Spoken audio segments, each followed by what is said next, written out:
Welcome to another episode of Civic Cypher as we broadcast from the Hip Hop Weekly studios. I am your host, Ramses Ja. He is Ramses Ja. I am Q Ward. That's important because people be reading my Instagram like I'm awkward. I'm quird.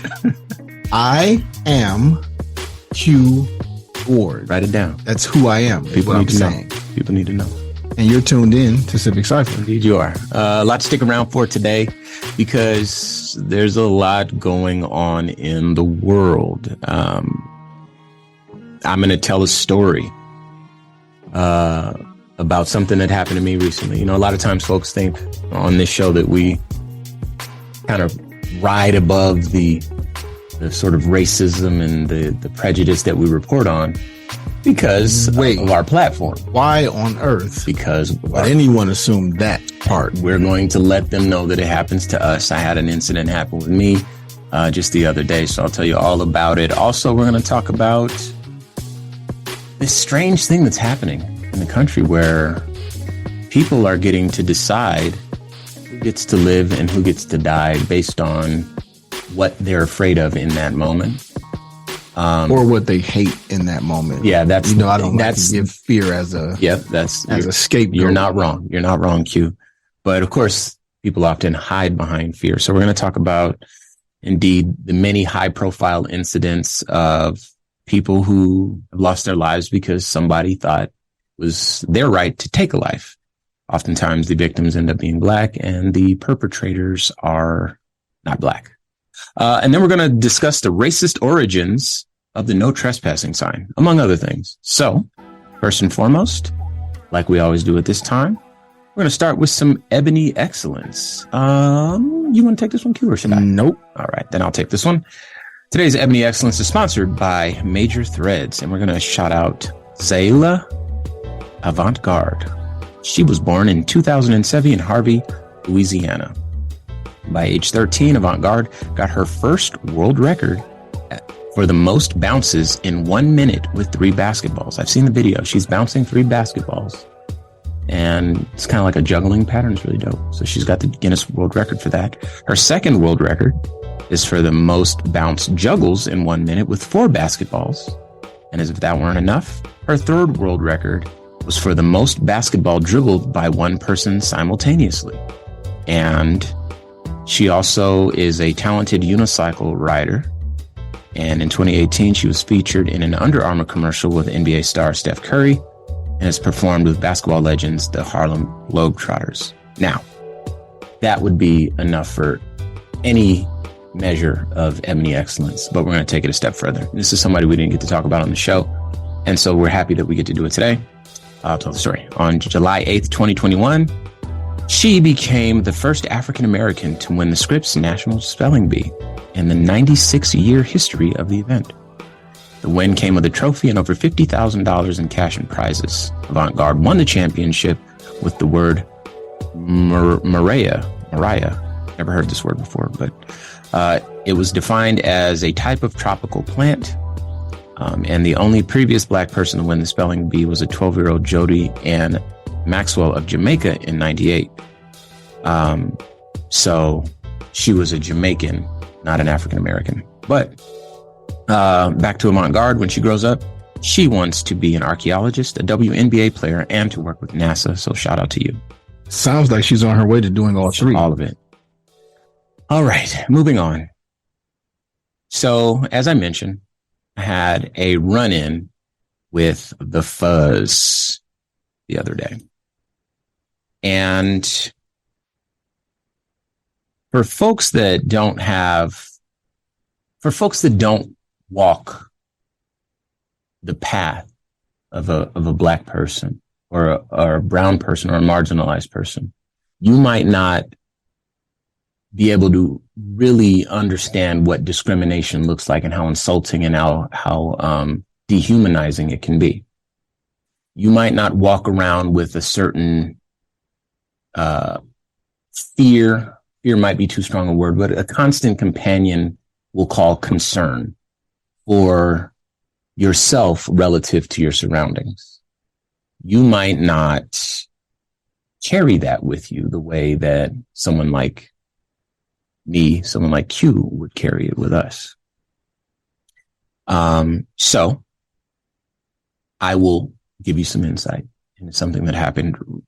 This was probably 6 days ago as of this episode. Now, let me back up a bit.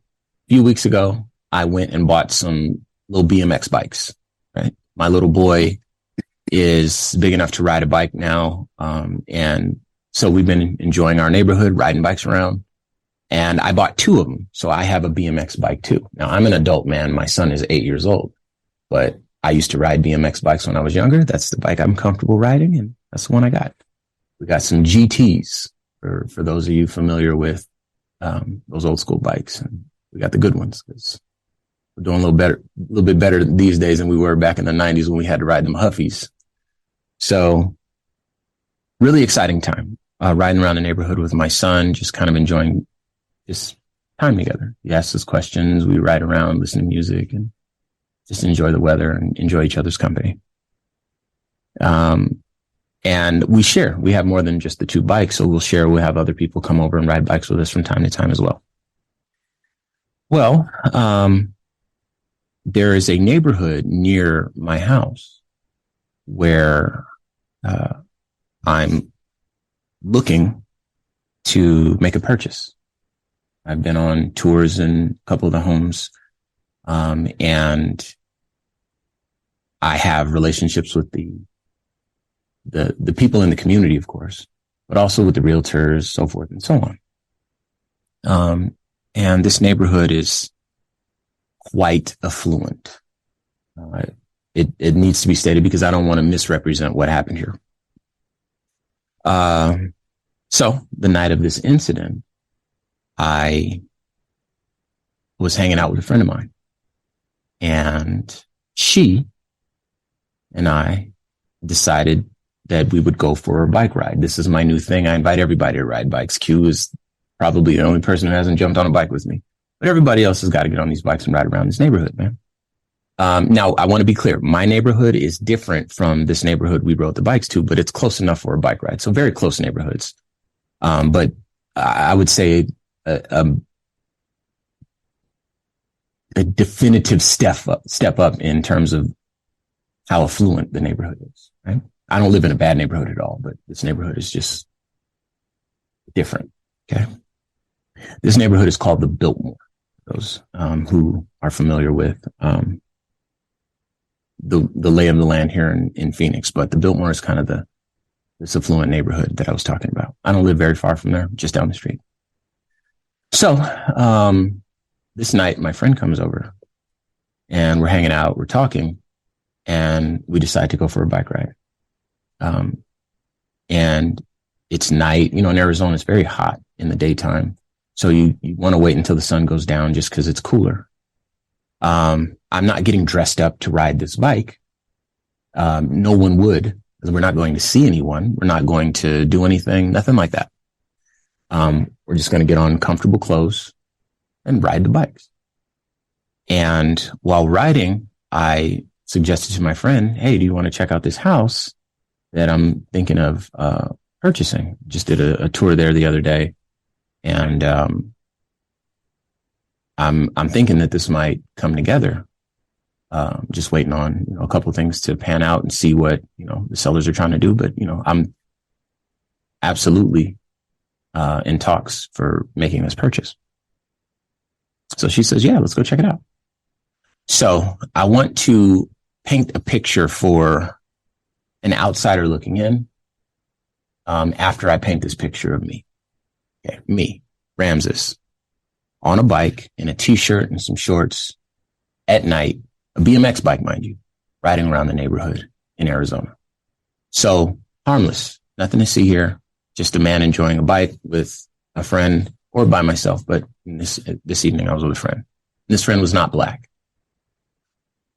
Now, to an outsider looking in, I know this. This is a part of that constant companion.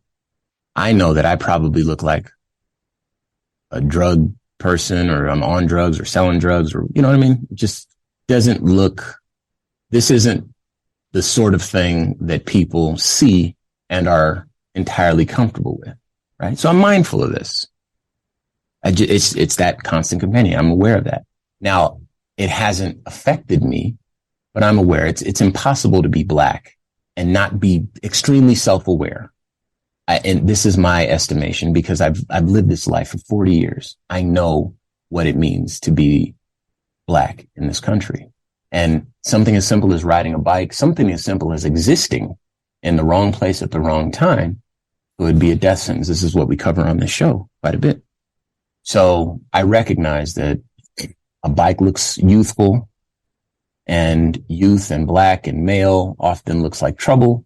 And if I'm not dressed a certain way, I'm not wearing my Rolex, I'm not driving my Corvette or Mercedes or any of this sort of stuff, I'm just riding a bike, it looks very different to people who have been taught to fear that combination of features manifest in one person.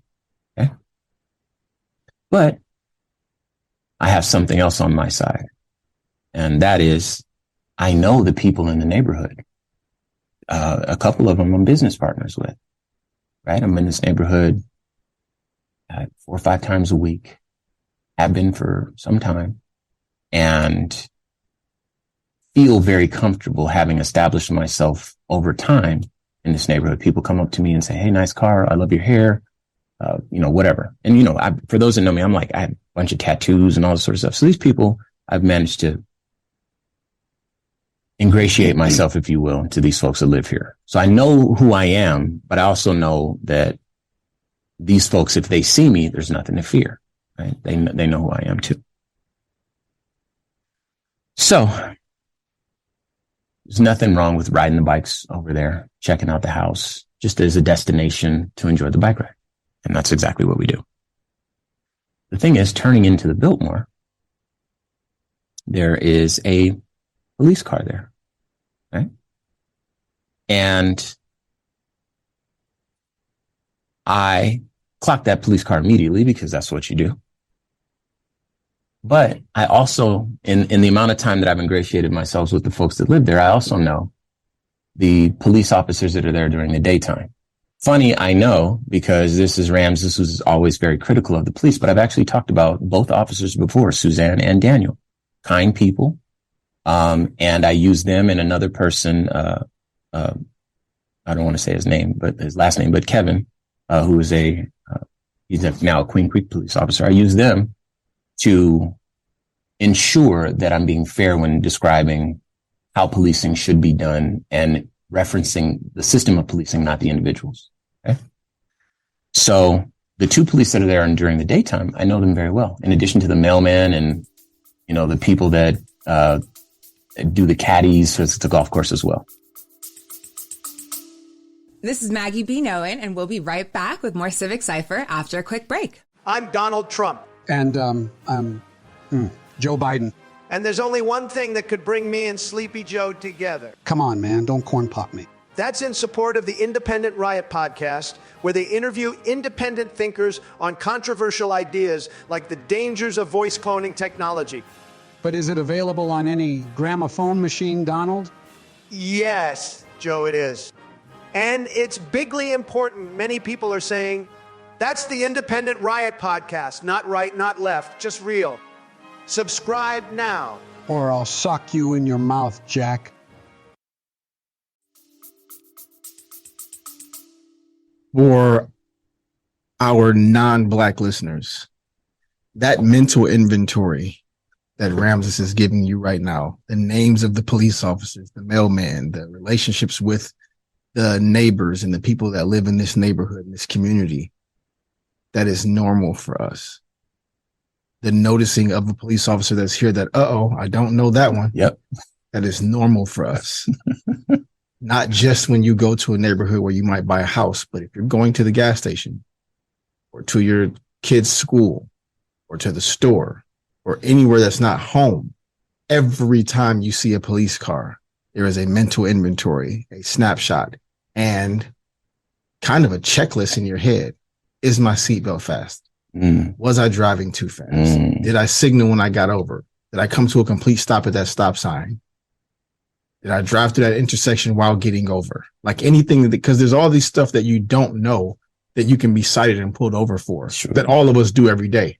So it's just to the discretion of said officer if they feel like making your day hard that day every day. Thank you. And for us, as normal, it's more times than not, they got time today. So watch this. I'm glad you said that. So we ride into the neighborhood on these BMX bikes. It's nighttime. It's not super late, but it's nighttime. Let's call it 8 o'clock, 9 o'clock at night. On the way in, flip this. So a friend of mine that lives in the Biltmore, her name is Cheryl. Her husband's name is Ira. Ira, they're very wealthy people. They both have Rolls Royces, and Ira's Rolls Royce is very interesting color combination. It's metallic blue and gold. So I saw Ira's car as I'm riding bikes into the Biltmore, and I waved to him and just kept riding. Got inside, and police officer sitting there. Just rode right past him because I'm assuming I'm not doing anything wrong, not harming anybody. And we didn't stop. We just rode. So it's like a circle. So you just ride around. Rode around. It's about a 2 mile lap. Pointed out the house that I was looking at, and we're just talking and riding, and then rode back out. Now we're about 3/4 of the way through, and then I see that same police officer ride. Now he's driving. He drives the opposite direction of where I'm coming. So I came in an entrance, and it takes you into a circle, and it lets you back out at the same entrance, right? So I'm about 3/4 of the way through the circle, going around, and he's driving the opposite direction. So we kind of crisscrossed, right? And he said, you guys need to make your way to the front. And I thought to myself, that's not right. And I thought to myself,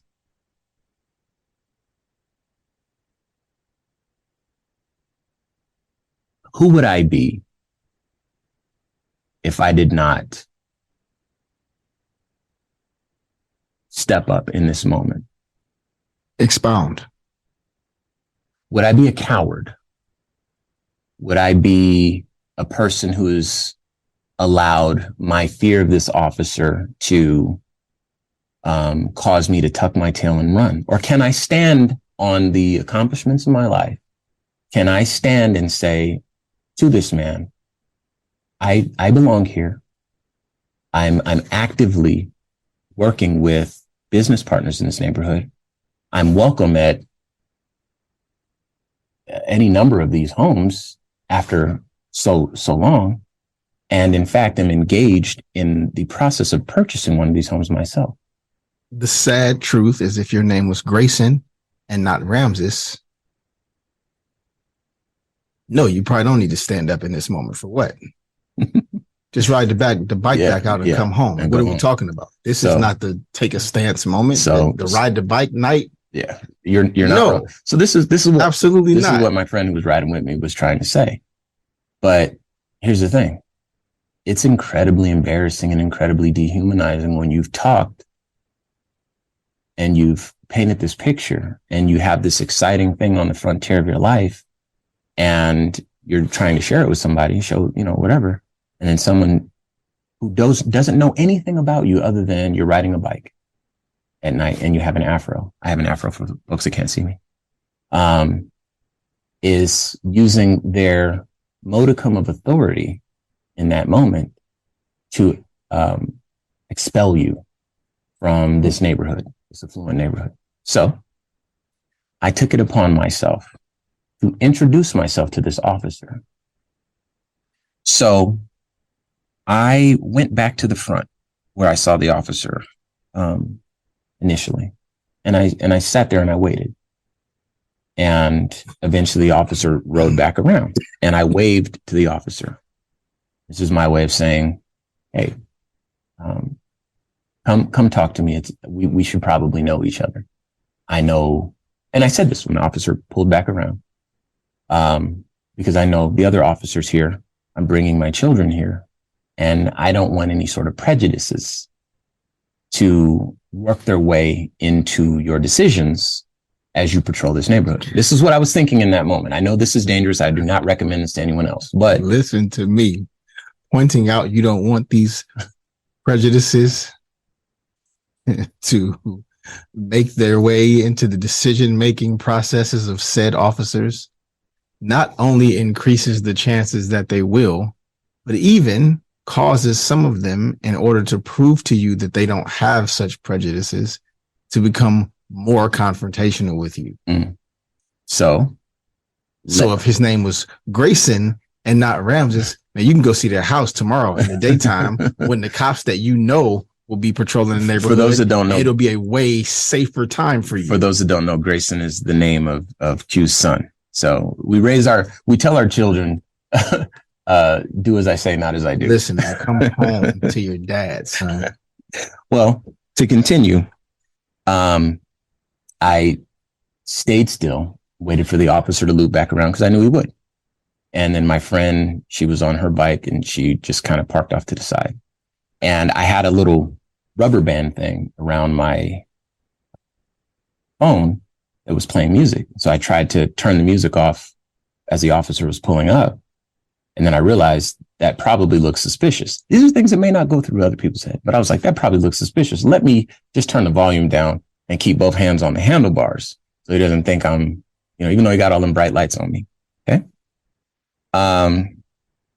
So he hops out of his car and the first thing he says is, hey, this is private property. So you guys can't be here.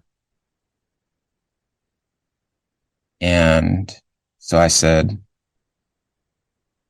well, sir, I want you to know that I know a couple of your colleagues that work at your same precinct. I mentioned Suzanne. I mentioned David.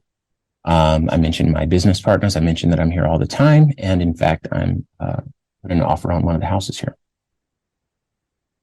And he says, well, that doesn't matter. This is private property. So he tried to double down on that. So I says, well, if this is private property and you're a public servant, then are you being paid to be here and indeed off duty? Or is this indeed public property? And he says, well, that's not the reason that I pulled you over. I waited for you. But he says this. He says, the reason I pulled you over is because your bike doesn't have a headlight. So if his name was Grayson and not Ramses, he's not sitting there being told why he was pulled over when indeed he wasn't, because he just went home and came back tomorrow in the daytime when the officers that he know would be present, and it would be way less dangerous and way less likely that something stupid would happen. But his name is not Grayson. His name is Ramses. And the story continues. So the officer, I took the same rubber band that was holding my phone, listening to music, and I turned the light on my phone. I was like, okay, there you go. And he's like, give me your ID. I was like, okay. Took my ID out. I gave it to him. And while he's looking at my ID is a little beat up. So he had to discern, figure out what it said. If his name was Grayson and not Ramses, this thing that he calls an ID, because it's not that anymore. It's just whatever material that it's made out of. It's just that. Plastic, my ID is a little beat up. And paper or whatever. It's just that. It is no longer a suitable form of identification. So it's terrible. So watch this. So my question is, okay, so if this is indeed private property, do you need a light to ride on private property, or do you need a light to ride on public property? And he started to get frustrated because I'm catching him up in these stories, and he kept trying to pivot and switch. This is private property. Oh, it's your light. Oh, well, if it's private property, you don't need a light, these sorts of things. And the fact is that I wanted to introduce myself, and I did. I said, I want you to know who I am, because there's a very good chance I'm going to end up living in this house right here next to the person who's just running for attorney general, Rodney Glassman, who's also a friend of mine, you know, and he's Republican, but he's always been kind to me. And it's important that you know who I am and who my children are, because we are going to be living here soon. And then he took my license and he came back and he said, all right, well, you're good. I said, no, I know. And then he asked me what I was doing for work. And I said, I do what I want.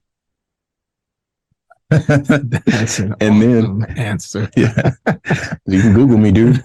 And then as I was riding away, I realized he never carded the lady that I was with at all. And that's what it's like to be black. So shout out to Officer Am. Said I'd say your name, and I did. You know who else he didn't card? Grayson. Because Grayson was at home with his dad, not looking for a police officer to have a confrontation with.